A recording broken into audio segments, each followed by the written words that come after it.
Lo mejor de cada casa. Esta cita semanal en M95 donde nos introducimos en la casa de alguien que tiene que hablar, bueno, de su trayectoria, de la ciudad de Marbella, de todo aquello que encarte. Y hoy tengo a una persona fundamental en la ciudad porque es un poco así como el custodio de nuestra memoria documental.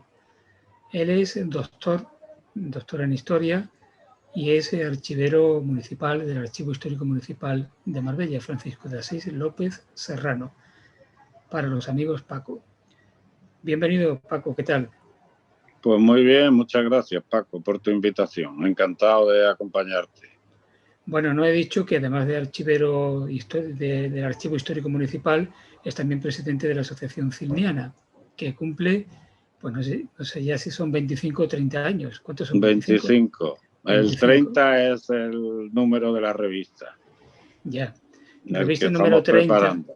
Revista número 30 del aniversario 25. Eso es exactamente. Bueno, vamos a hablar un poquito de todo lo que encarte. ¿Te parece?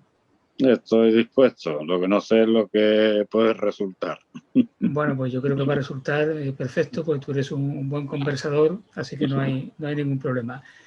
¿Cuándo llegas tú a Marbella y por qué? Bueno, pues yo llegué a Marbella en el año 86 y la razón pues es bastante prosaica o bueno, normal, y era que tenía a mi novia aquí. Mi novia estaba trabajando en el ayuntamiento de Marbella, estaba de interina y me vine a pasar un verano con ella, a pasar unos días. Y bueno, en esos días salió la plaza de archivero, que cuando aquello se llamaba encargado de archivo. Me costó trabajo que le quitaran el nombre, ¿no? Que le cambiaran el nombre, tardó años. Pero bueno, salió esa plaza y en ese momento pues me puse a estudiar. Me puse a estudiar porque era la única solución. En aquel tiempo tenía yo 25 años, todavía no había cumplido 26 y estuve 7 meses encerrado preparándome esa oposición que estaba prevista para febrero de 1987. A partir de ahí, pues ya, todo fue un encierro y quedarme aquí. O sea que tú eres del 61 o 62. Del 60, de 1960, del 6 de agosto. 1960. Total, 60 años. 60 años para 61 en agosto, sí, sí, total. Me vacuno mañana, por cierto. Ah, te vacunas mañana. Qué bien. A mí ya me han vacunado la primera parte. Claro, porque eres un año mayor que yo. Tú eres del 59. Exactamente. Nos tenemos controlados. Te tengo en el archivo. Claro. Por diversos... No, te tengo datos tuyos en el archivo. Esto no lo sabes tú. Bueno, pues ya me lo contarás en secreto. Yo soy el gran hermano. Sí.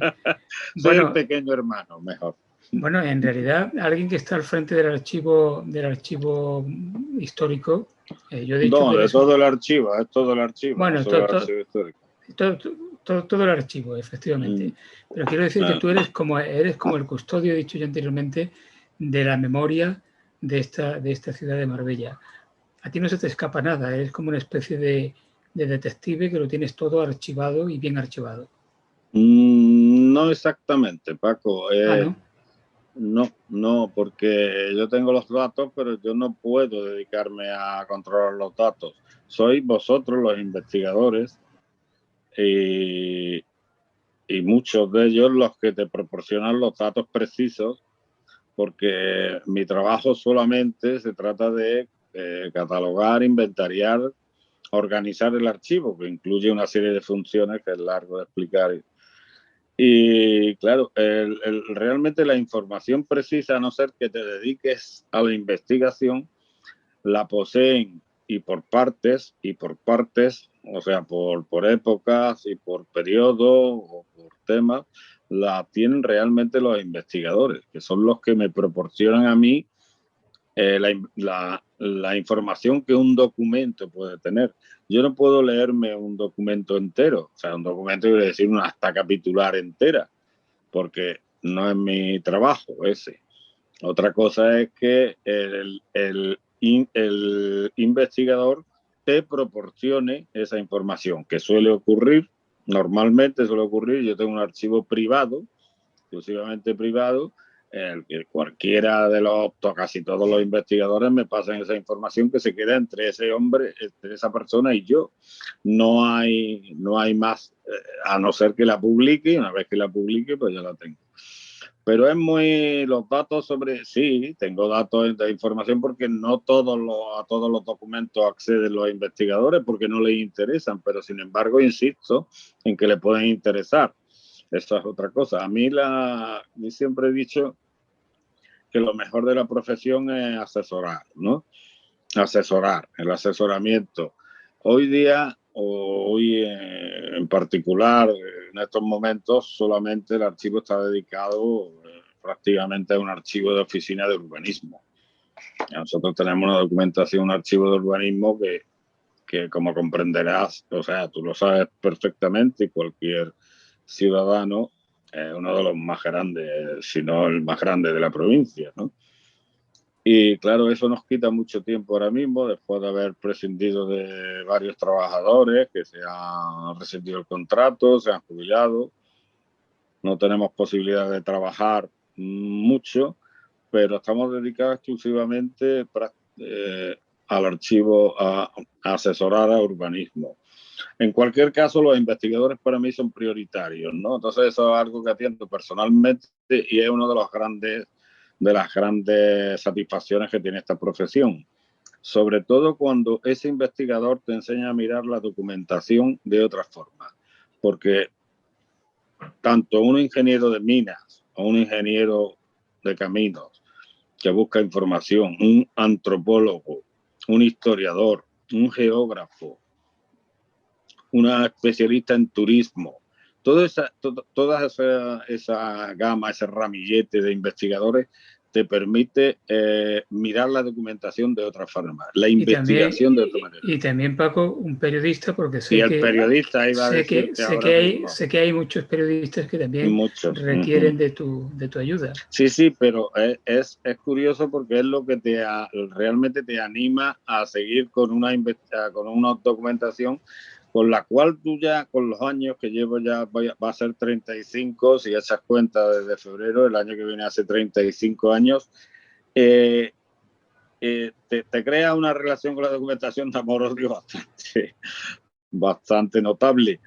Pero estas personas en sí, que al final acaban sacando libros, acaban haciendo tesis, acaban publicando artículos, incluso artículos periodísticos, artículos científicos, te ayudan en ese sentido, porque eso lo compartimos.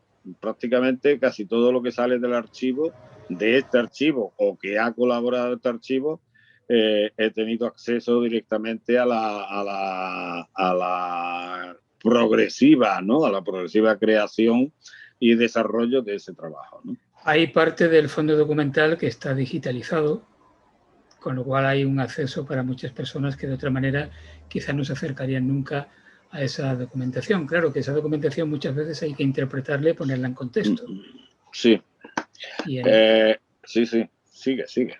No, que te iba a decir que en ese sentido tú tienes una labor también, como decías antes, de asesoramiento pleno. Porque hay alguien que puede, por ejemplo, consultar, pues qué sé yo, un acta de pleno, un acta capitular, y dice, bueno, ¿y esto por qué ocurrió? ¿Por qué está aquí? Y hay que orientar dónde buscar y completar. Contextualizarlo en ese momento. Efectivamente, la formación como historiador me ayuda mucho en ese sentido, ¿no? Y más de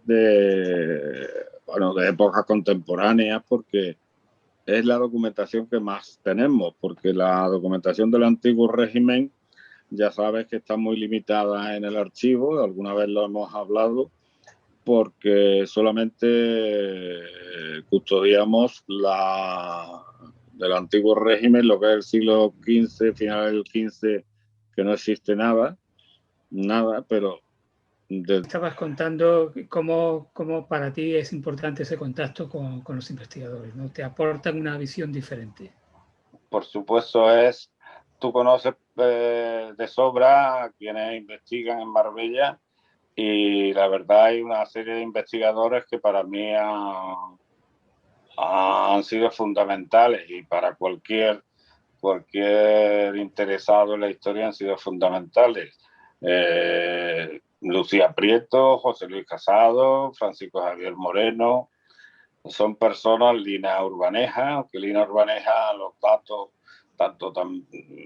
no han sido tanto de interés, no le han sido tanto de interés los del archivo municipal, porque realmente toda la información suya estaba en Simancas y en el Archivo Histórico Nacional y en otros archivos, ¿no? Pero la verdad es que una vez que últimamente ha seguido a estos investigadores, y últimamente a una serie de personas nuevas, con edad, pero nuevas en esta investigación, me han ayudado a ver los documentos y a leerlos de otra manera. Por ejemplo, estamos haciendo un trabajo, ahí estoy trabajando también yo con él, de Pedro Gómez, que es un antropólogo, un profesor de Oviedo, ex profesor jubilado, un profesor jubilado de la Universidad de Oviedo, un antropólogo que publicó el libro de Istán, ¿no?, sobre la lucha por la supervivencia, sí. Y ahora está trabajando sobre Marbella, ¿no? Y el trabajo que está realizando es de una enjundia, yo creo que bastante interesante, desde el punto de vista de que ve Marbella por cómo ha sobrevivido Marbella, cómo ha vivido, de qué forma, quiénes las componían, quiénes eran los habitantes de Marbella, qué enfermedades tenían, qué comían,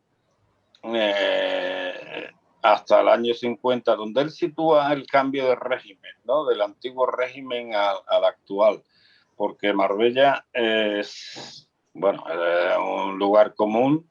Decir que Marbella hasta el año 50 realmente vivía en un estado de una situación económica bastante escueta. Digamos que era una ciudad pobre, dentro de que, en España en esa época, mi pueblo, Priego, por ejemplo, una ciudad paupérrima también, ¿no? Y sin embargo Marbella despegó, y hay un cambio sustantivo como para estudiar hasta esa época. Yo creo que es un punto de inflexión que permite llevar la historia de Marbella hasta 1950 aproximadamente, ¿no? Aproximadamente, porque sabes que la verdadera explosión de Marbella se produjo en los años 60, ¿no? 63, 64, creo yo, que es donde habría que situar esa a raíz de la inauguración de los grandes hoteles, claro, como los Monteros, el Don Pepe. Exactamente, de los grandes edificios y del Escol y del Mediterráneo y de esos edificios tan enormes. Hombre, tú has mencionado el Escol. Ahí habría que reivindicar la figura de Rafael Cea Morales, que fue un promotor importantísimo, que hizo el primer edificio de altura en Marbella, que fue la Torre de Marbella, que es de 1960, y sin embargo casi nunca se le menciona como promotor inmobiliario. No, es verdad, aparece, y a mí me aparece permanentemente. Hay un edificio que es Cea solamente, pero lo cierto es que tienes razón, y ahora mismo me recuerdo que cuando inventariaba la documentación, Cea era uno de los apellidos más sonados, también a Salvador Guerrero, una serie de personajes locales, dentro de lo que cabe, pero locales que no han sido realmente. Salvador Guerrero sigue siendo a través del despacho de los herederos, pero la verdad que Cea, ahora mismo me lo estás contando, y ciertamente no ha sido reivindicado. Y además muy importante, porque por ejemplo construyó Nueva Marbella, que hoy nadie le llama Nueva Marbella, pero entonces se llamaba así, Patilarsa, San Pedro de Alcántara, las lomas del Marbella Club, en fin. Tienes toda la información. Fue un hombre muy activo, ¿no? Sí, sí, sí, pero no tengo el placer de haber leído nada, si es que se ha escrito algo de él. Supongo que igual tú has escrito algún artículo Bueno, yo acerca de él, he escrito o algún lo has artículo, mencionado pero de no, pasada. no, he escrito algún artículo, pero bueno, no hay mucho. Efectivamente, es un No hay terreno mucho. que se podría investigar a fondo. Pero bueno, vamos a seguir hablando de otros temas, que no sea exclusivamente el archivo, aunque es lo que más te caracteriza actualmente, pero tú eres muy polifacético. Por ejemplo, eres un lector, yo diría que un lector excepcional, porque no solamente es que leas o devores libros, como se dice tópicamente, sino que tú diseccionas los libros. Y además tienes una capacidad de análisis de los libros que a mí me asombra realmente. No, bueno, no estoy de acuerdo. Lo único que me gusta es, te explico sencillamente lo que hago. Yo leo un libro que me interesa, el libro que me interesa lo subrayo. Ese libro lo leo 2 veces, pero no por el interés, por mi incapacidad para retener ciertas cosas. No creo en la memoria, no me fío de mi memoria, subrayo y después ese libro lo paso al ordenador. Lo paso al ordenador y paso mis impresiones y eso. Y cuando he tenido oportunidad de ello y he conocido el contexto del libro, porque el contexto del libro es fundamental. Yo no puedo hablar de un autor a secas. Ese libro se incardina dentro de una época, dentro de un tiempo, dentro de un tema y dentro de un momento de la obra del escritor también. Ya sea de historia, ya sea de literatura, ¿no? Incluso ha habido ensayos, a mí me gustan mucho los ensayos de carácter literario, como los que publicaba o los que eran Harold Bloom o George Steiner, que murieron el año pasado, que han sido 2 personajes dentro de mi aprendizaje fundamentales. Y bueno, he leído todo lo que ha caído en mis manos sobre ello. Eso a costa creo yo que el precio que pagaba era a costa de mis conocimientos, mis estudios sobre la archivística, incluso sobre la historia, porque he ido deambulando siempre con 2 pasiones, que ha sido la historia y la literatura, y bueno, siempre me han tenido un poco el corazón partido, como decía la canción, ¿no? Yo creo que el saber debe de ser, el concepto de sabio e intelectual es muy relativo, porque realmente el saber algo de historia, algo de literatura no te hace ser un intelectual.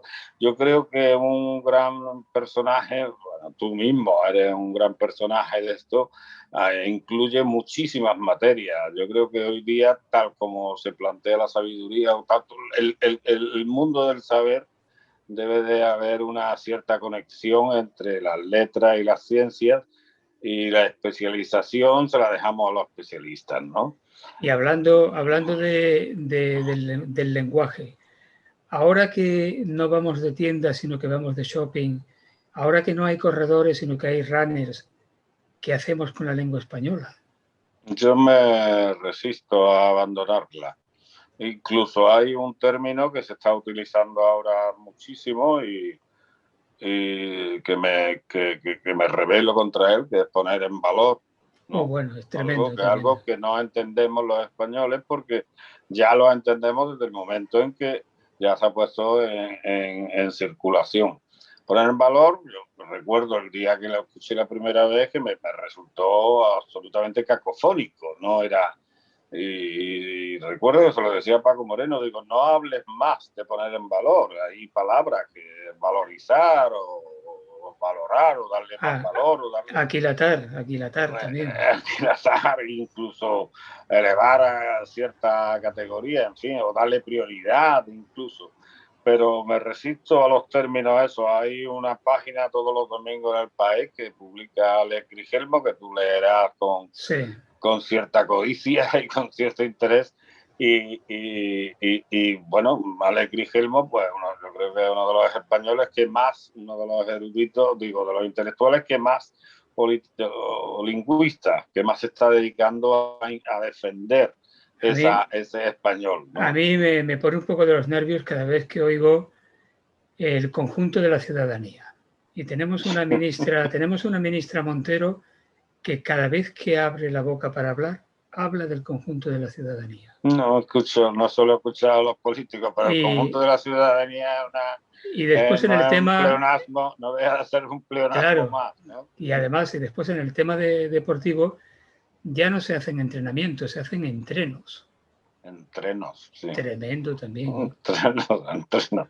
Bueno, hay multitud implementar, por ejemplo, ¿no? Cuando me hablan de implementar, no sé, antes se decía algo así como hay que adjuntar, que llevar a cabo, bueno, con cierta, bueno, cualquier término que signifique compañía o adjuntar a algo, pero la implementación ahora que viene, yo creo que vendrá del inglés, ¿no? También es un verbo nuevo, es un neologismo que está costando trabajo, ¿no? Yo formo parte de grupos de amantes de la lengua y con muchos sudamericanos. Los sudamericanos, mira que incorporan neologismos o incluso, bueno, americanismos más que anglicismos, ¿no?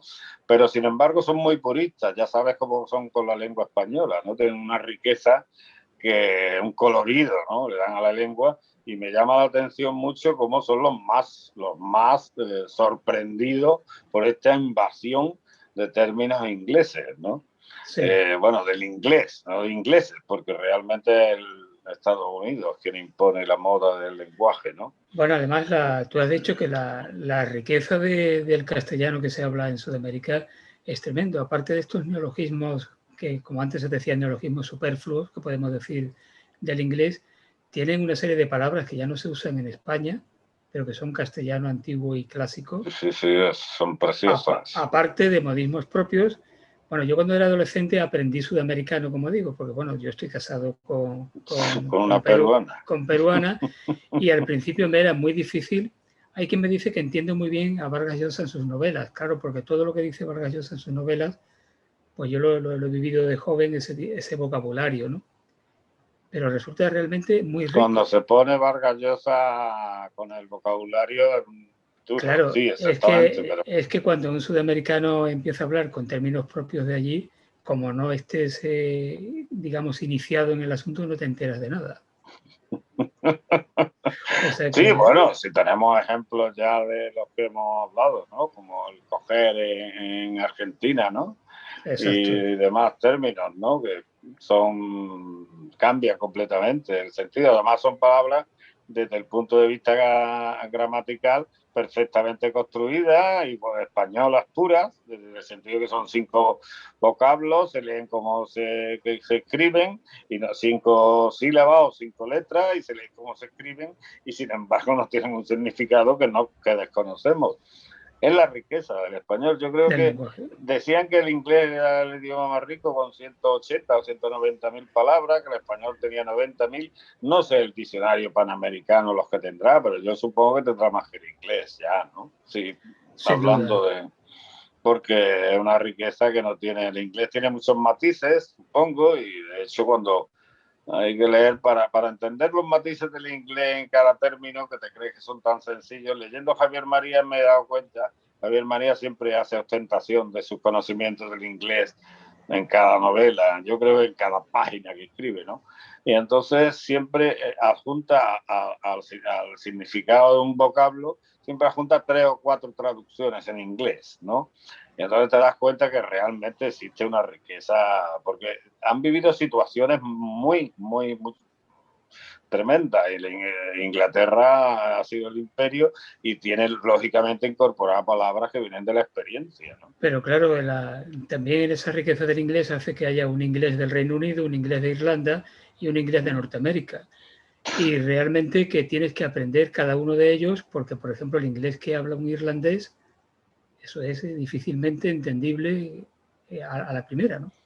Yo no te puedo hablar mucho del inglés, más allá de lo que te he dicho, porque hablo español y ya has visto el tono y el acento que tengo, cordobés.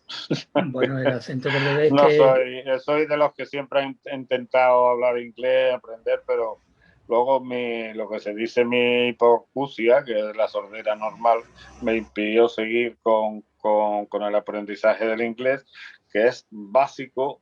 El inglés, yo tengo el orgullo, tú lo tienes también, de tener unos hijos que manejan idiomas, ¿no? Sí, Y realmente, claro, con veintitantos años no saben lo que tienen, ¿no? No saben el instrumento, ¿no? Que tienen, porque si te fijas en la bibliografía de cualquier ensayo, sobre todo los ensayos históricos, los ensayos literarios, la bibliografía viene prácticamente, cuando viene de un extranjero, el 99% es inglesa, ¿no? sí. Y hay un porcentaje escaso de alemán y de francés. Lógicamente, cuando te quieres remitir a alguno de esos libros que te podrían interesar, pues tienes un obstáculo insalvable, aun por muchos traductores que haya ya Sí. de forma automatizada, ¿no? Paco, el famoso Tango Volver dice que 20 años no es nada.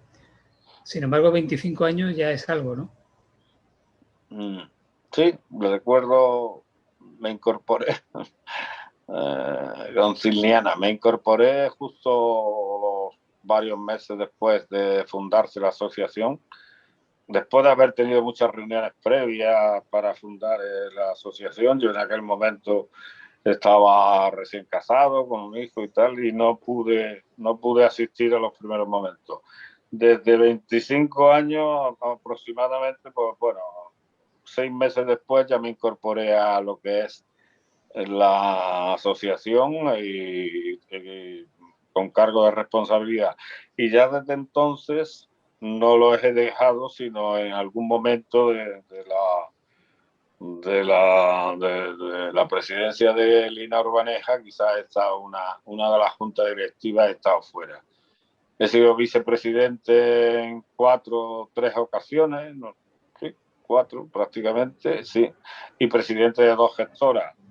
Y ahora presidente me tocaba a mí, yo la verdad que siempre he intentado evitarlo, porque considero que los compañeros, los historiadores locales son los que tienen que tener esta presidencia, ¿no? Y yo no soy un historiador local, yo tengo mis trabajos, van por, eh, digamos que caminan por una historia más general y una historiografía y una serie de inquietudes que la historia local Silniana me obligó a aprender historia local y el archivo.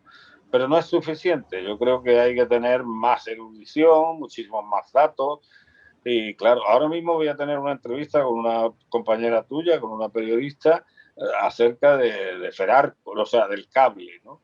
Claro, el cable, todo lo que yo puedo opinar son temas muy asuntos, o sea, datos muy generales, ¿no? Técnicamente, bueno, pues tenemos la suerte de tener en Siliana a un ingeniero de minas que ha sacado recientemente, ha leído una tesis sobre Madrid, la Complutense,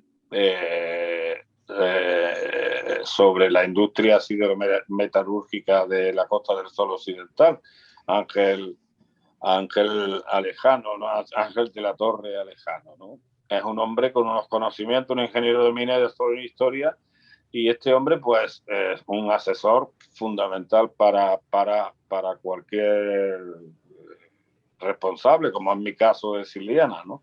No puedo acudir a tanta información. También quieren saber qué pasa con las dunas de Artola, qué pasa con las dunas de San Pedro, cuál es el problema que hay en Benavís, cuál es el problema.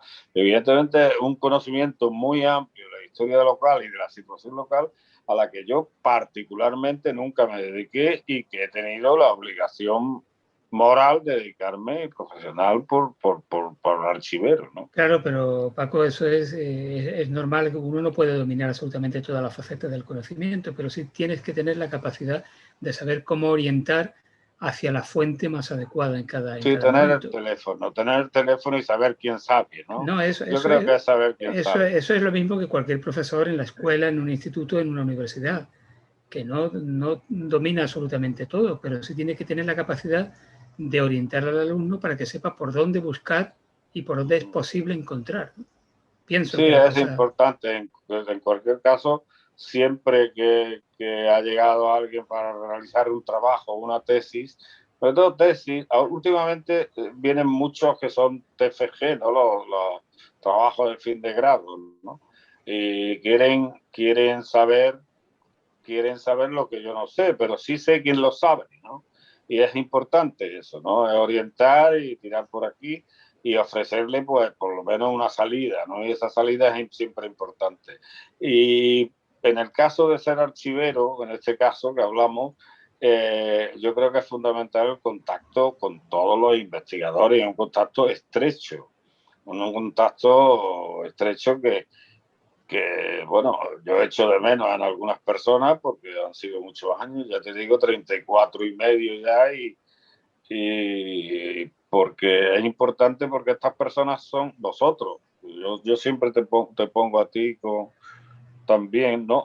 Sois importantes porque sois quienes deberíais o debéis o estáis en disposición de ayudar a esas personas que se interesan, porque sabes que las letras y la humanidad en general no viven precisamente su mejor momento, ¿no? Hombre, yo llevo media vida difundiendo la historia de Marbella, ¿no? No sé si lo habré logrado mucho o no, pero bueno, por lo menos creo que hay mucha gente que se ha Sí, ha sido interesado. un guía, Que se... un guía sin par.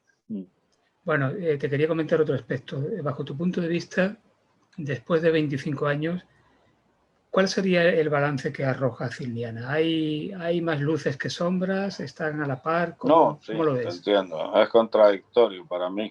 Es contradictorio porque sé que podemos seguir y es en el lado positivo, podemos seguir. Yo creo que tenemos capacidad para seguir adelante y, bueno, el balance de 25 años no puede ser más que positivo, ¿no? Porque no tenés que dar cuenta nada más que la cantidad de actividades, de publicaciones, de cualquier tipo de acto.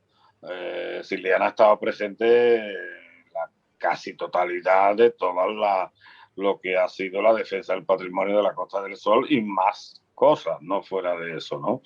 El balance no es nada más que positivo y único. O sea, yo no creo que haya, bueno, de este tipo no hay asociación paralela, creo, en Málaga, ¿no? Pero en la provincia de Málaga, a mí lo único que me preocupa es el futuro, ¿no? Y es echo de menos a esas personas que tanto han, bueno, que realmente pusieron en pie y levantaron esta asociación y que lógicamente pues cada uno tomó el rumbo que consideró oportuno y que bueno, y que en la actualidad pues no forman parte de lo que es la estructura más profunda de lo que es Cilniana. Eso es lo que he hecho más en falta. Y a partir de aquí ya te puedo decir que ahora mismo, pues bueno, solamente con la fuerza que imprime Javier Soto, con esa fortaleza que tiene este hombre que no para y que no es... Y luego ayudas externas, bastante interesantes desde el punto de vista técnico, ¿no? Punto de vista técnico, date cuenta que si Cilniana actualmente tiene que funcionar de forma de una multidisciplinar. Tienes que tener abogados, tienes que sepan, tienes que tener ingenieros, tienes que tener arqueólogos, tienes que tener historiadores, tienes que tener periodistas, tienes que tener de todo, gente que sepa absolutamente, o sea, un equipo multidisciplinar.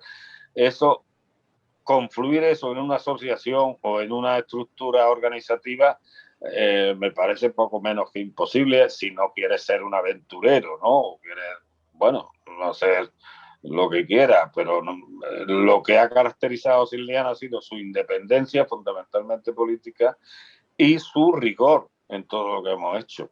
De manera que, claro, es difícil, ¿no? Es muy difícil seguir con un proyecto de este tipo, pero bueno, no sabemos hasta dónde vamos a llegar, pero la verdad es que debemos de sentirnos orgullosos y esto lo amplío a los fundadores, desde los padres fundadores como los americanos, hasta los últimos de Filipinas, que estamos y esperemos que no seamos los últimos y que haya una regeneración, que yo espero que la haya, porque hay gente joven con ganas, gente joven, tampoco muy joven, pero relativamente joven, que pueden llevarnos a la continuidad. Vamos a publicar el número 30 de la revista, date cuenta que la revista va a ser lo que va a quedar, ¿no? Realmente lo que va a quedar. No va a quedar otra memoria. La memoria de las actuaciones acerca de las solicitudes de Vic, conseguir que algo sea un Vic, las actuaciones que se puedan tener acerca del Trapiche, ahora mismo sobre la propia Torre del Cable, donde estamos insistiendo permanentemente en que se actúe de forma coordinada con Costa y tan difícil. Eso no va a quedar. Va a quedar en la memoria de las actas de Siliana, ¿no? Y de las notas de prensa. Pero lo que sí queda va a ser la revista y las publicaciones que hemos conseguido sacar a lo largo de estos años, gracias a estas personas que te digo que son tan absolutamente fundamentales y que vamos, te digo los nombres porque quiero que queden claros, que son Catalina Urbaneja, son Lucía Prieto, son Rafael García Conde, Francisco Javier Moreno, y son personas que han sido absolutamente fundamentales, José Luis Casado, en toda la trayectoria de Siliana. Y que Entonces, ellos han apuntalado lo que es esto, ¿no? Y han conseguido que esa revista, que va a tener, como tú has dicho antes, el número 30, pues contenga verdaderas joyas. Hay algunos artículos que hoy día, bajo mi punto de vista, son imprescindibles para conocer buena parte del pasado de Marbella y de la comarca en general, y que además dan muchas pistas para posibles investigaciones más profundas o más amplias. La revista ha sido una revista también de fuentes, eso es fundamental, porque se han publicado artículos que son fuentes realmente. Y esta revista 30, pues te tengo que adelantar que viene un artículo sobre Ferarco, bastante interesante, muy amplio, y otro artículo sobre las aguas en Marbella, que, bueno, desde época musulmana, que puede suponer un verdadero, bueno, yo creo que es un hito dentro de la historia de Marbella, avances. Hay personas muy interesadas en la historia de Marbella que no son historiadores profesionales, pero que tienen la capacidad suficiente para investigar y repensar, ¿no?, lo que investigan y reflexionar sobre ello, y que están aportando una cantidad de información y sobre todo de noticias y conocimiento. El caso de Fernando Álvarez, por ejemplo, que es un hombre con una capacidad de trabajo y con una minuciosidad que está dando luz a lo que era la época, toda la religiosidad de Marbella desde su inicio, que es interesante porque, como tú sabes, no sé quién decía que la historia del hombre era la historia de las religiones, ¿no? Y es importantísimo para ello porque, bueno, porque es fundamental saber cómo han funcionado las mentalidades en Marbella en ese sentido. Además, el trabajo de Fernando Álvarez tiene el valor añadido de que, como en Marbella los archivos parroquiales se quemaron, pues ni incluso en el archivo del Obispado de Málaga se encuentra prácticamente nada relativo a Marbella. O sea que hay una laguna enorme y Fernando Álvarez ha encontrado ciertos documentos que vienen desde luego a resultar algo revolucionario, diría yo, para el conocimiento de nuestra historia religiosa. ¿Sí? Y va a sacar más, porque él y Vicente Murillo han conseguido acceder a una documentación clasificada, que los americanos dirían clasificada y nosotros decíamos prohibida, porque son los puntos rojos del Archivo Histórico Provincial. Con documentación que no se puede consultar, ¿no? Y entonces con un cierto, en fin, con el beneplácito, después de insistir mucho, con Esther Cruces, que actualmente es la directora del Archivo Histórico del Archivo de India, que la han nombrado, que era la antigua directora del Archivo Histórico Provincial, hemos conseguido que pudieran acceder a una serie de documentos completamente desconocidos hablamos del 1487 a 1500 aproximadamente, que estaban muy deteriorados y que solamente han conseguido digitalizarlo, solo el permiso era expresamente para ello. Y de esa información, con ese conocimiento paleográfico que tienen tanto Vicente como Fernando, pues están elaborando una serie de trabajos que no puedo ahora mismo decir porque pueden tener cualquier rumbo, pueden optar por cualquier rumbo, pero lo que sí digo, las noticias que tienen son únicas en este sentido. No hay información al respecto de ese asunto. Si hay en el archivo de Simancas puede ser, pero tienen datos que pronto además serán públicos porque tanto Vicente como Fernando piensan poner los asientos que han sacado, que son más de 100.000 asientos, creo, del archivo, lo van a poner a disposición del archivo municipal y puede significar una inyección para el volumen documental del archivo municipal bastante notable. Qué buena noticia. Bueno, y además, Paco, el archivo hasta un momento determinado se ha abastecido de documentos escritos, los documentos tradicionales. Pero hoy día, donde lo audiovisual tiene un peso específico muy importante, el archivo está abierto también a ese tipo de fuentes, ¿no? Sí, sí, efectivamente. Recientemente hemos recibido una donación por parte de la familia Maíz. En este caso ellos quieren que sea Laura, pero efectivamente de la viuda de Antonio Maíz, de Mari Carmen Jiménez, ¿no? Que Sí. nos ha donado un copión de un documental de Nodo, si no mal recuerdo, 1956, que la verdad no se le alcance, porque es difícil de saberlo, el alcance que tiene desde el punto de vista de los marbellíes, porque no tengo en la memoria ninguna imagen de Marbella, imagen del cine o de televisión antes de esa fecha. No lo sé si tú tendrás algunas de estas, pero ha dado eso. Antes de esa fecha, es posible que de los años 20 haya algunas imágenes de una película muda que se rodó en Ronda y hay escenas de playa y se sospecha que son de la playa de Marbella. Creo que es lo más antiguo que puede haber. Y de los años 50, que creo que está unido totalmente a este copión que Mari Carmen tenía en casa, pues el ayuntamiento se planteó participar en un documental que se estaba rodando. El Pleno decidió pagar una cantidad para esa película sobre Marbella que se iba a difundir. Posiblemente sea esta película. Ah, claro, es que no hemos podido tener acceso a ella porque no está, el sonido se ha perdido. Es Matías Prat, sino El que le iba a poner que la voz, sí. ilustra, que le pone la voz al documental. Pero lo cierto es que ya estamos en contacto con la Filmoteca Nacional para conseguir el original, porque creo que no hay otra solución, y es conseguir que la Filmoteca Nacional, que creo que custodia los archivos de Nodo, consigamos el documental original. Pero tener el copión, tener materialmente en el archivo esa documentación, que también tenemos documentación periodística, porque las sesiones han sido enormes. Lo que pasa es que no he tenido oportunidad, eh, quizás por la modestia de los donantes. Hay gente que compra documentos y se los dona al archivo, documentos de que salen a subasta, ¿no?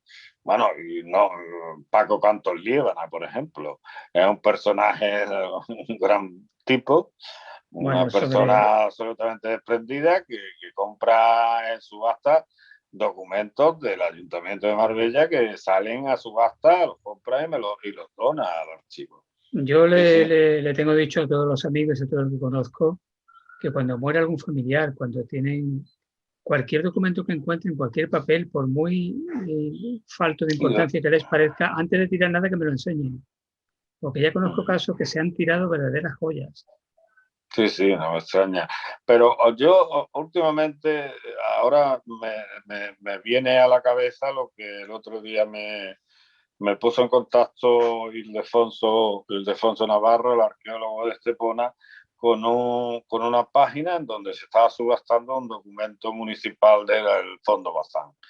por 1.500 euros. Era un libro de 1730-37, que hablaba sobre el suministro de los alimentos a los niños pobres, a las personas que estaban dependiendo del hospital en aquel momento desde el punto de vista alimenticio, incluso desde el punto de vista médico, ¿no?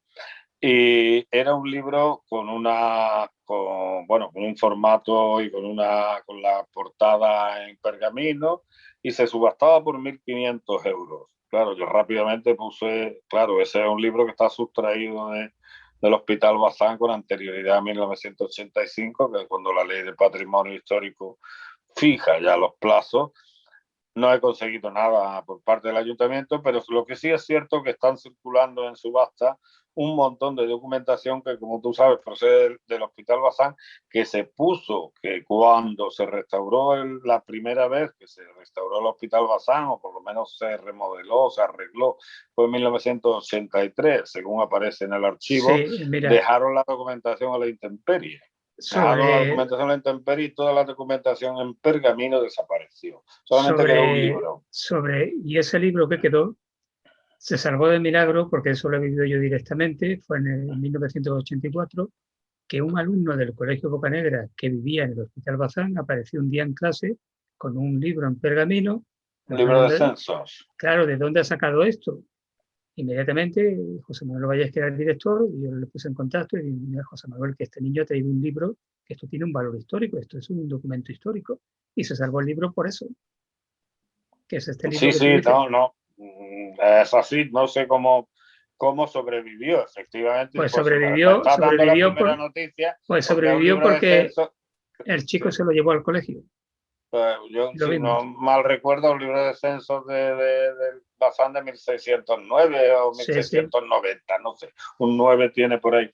Pues la policía me llegó, la policía de investigación patrimonial que tiene la policía de Málaga hace unos años, llegó porque estaba tras la pista de toda la documentación esta, que por lo visto está en manos solamente de un grupo de traficantes, ¿no? De obras de arte y de Pero claro, ¿por qué ha pasado esto? Pues porque las autoridades culturales públicas han tenido una desidia crónica y no nos hemos ocupado nunca, sobre todo en Marbella, de conservar nuestra documentación. No, nunca. El año 83, yo creo, el expolio del Bazán, que me cuentan, porque de vista de asistir, o por lo menos a mí testigos de la cosa me cuentan cómo los mismos pintores ponían documentación del Bazán para evitar que las gotas de cal cayeran al suelo, ¿no?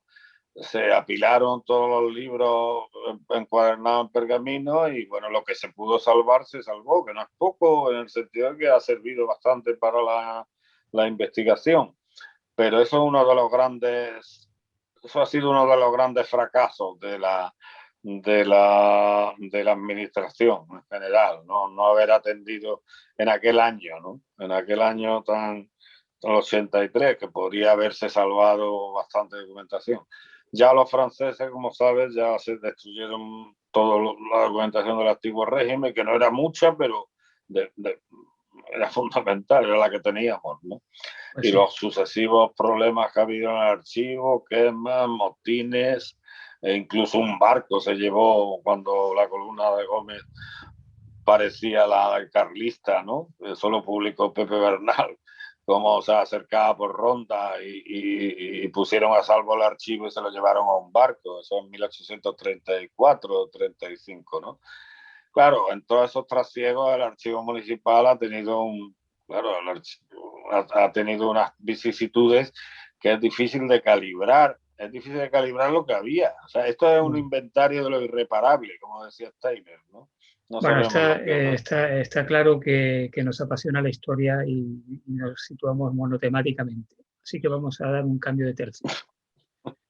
Y te pregunto, Paco, este programa se llama Lo mejor de cada casa. Y a mí me gusta saber, la persona invitada, qué es lo mejor de su casa. ¿Qué es lo mejor de tu casa? Lo mejor de mi casa, desde el punto de vista material o personal. Como tú quieras, puede ser lo mejor de mi casa ahora mismo no es, sin duda alguna, que Inmaculada. Es lo mejor de mi casa. Y por orden, las personas que vivimos aquí, después tengo una relación amor-odio con los libros que ya es preocupante, ¿no? No sé qué te pasará o qué les pasará a los demás, pero ocupan un espacio que muchas veces no sabemos qué hacer con ellos, porque cada libro tiene su historia y no hablamos porque es lógico, ¿no? Que los que hemos levantado una biblioteca a pulso, quiero decir, pagándola, desprenderse de los libros cuesta también, pero bueno, porque cada un momento tú has comprado un libro. El otro día leí un artículo sobre eso y la verdad hay mucha gente que se los plantea, ¿no? Hay un título que se llama de Saiz, que se llama Los demasiados libros, ¿no? Que habla de 400 solo eso. A mí me comen los libros, Inmaculada está ya que no quiere saber más en cuanto al tamaño y vamos a deshacernos de libros, pero me va a costar trabajo. A mí me gusta mi biblioteca porque es una historia personal, ¿no? Pues no Tú te, la que, tuya. sí, no Sí. no te quiero contar cuando además de la biblioteca, que es mi caso también, con cientos y cientos, que no sé ya dónde ponerlos, tiene uno además miles de discos, No, de, eso tú, claro, yo no, yo tengo de CD, vinilo yo y de tengo CDs. CDs. Yo tengo en vinilos, o sea, miles de vinilos, aparte de otros tantos en CD. O sea que no se cabe en casa.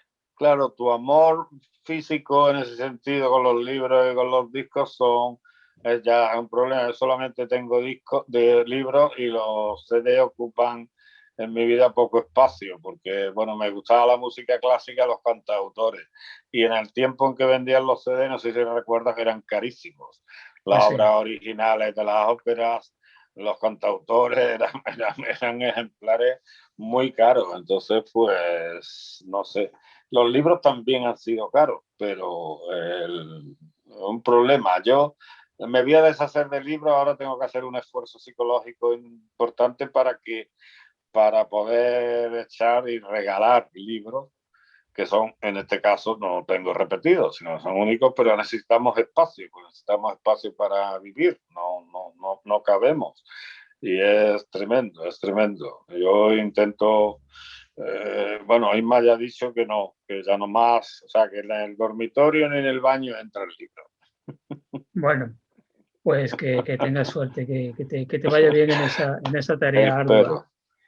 Te agradezco mucho, Paco, este rato de charla, donde hemos hablado de No, manera... no sé la sustancia que la hayas sacado. Yo me gustaría felicitarte por tu nombramiento, que no lo he hecho público, lo he hecho público varias veces, pero tu labor como cronista oficial espero que te sea leve y Bueno, que seas capaz de conciliar y de llevarte bien con estos con estas pequeñas contradicciones con las que tenemos los historiadores siempre y pues esos, yo espero y que sí. esos problemas. Espero que sí, Bueno, Paco, porque además en Marbella yo creo que lo de ser cronista de la ciudad es prácticamente una anécdota. Aquí hay muchos cronistas de la ciudad, historiadores, periodistas, sociólogos, sí, antropólogos. pero una visión amplia de la ciudad, que de lo que se trata, es una perspectiva en dron como la que tú tienes, pocos. De Bueno, verdad que te felicito y me he alegrado infinito. pues muchas gracias, Paco. Un saludo para Inmaculada también.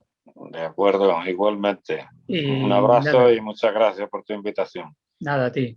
Pues esto ha sido por hoy lo mejor de cada casa. Hemos estado hablando con Francisco de Asís López Serrano, que es archivero municipal, es doctor en historia y sobre todo es una persona excelente y conversadora. Y bueno, es amigo de todos nosotros. Así que ha sido un placer contar con él. Hasta la próxima semana.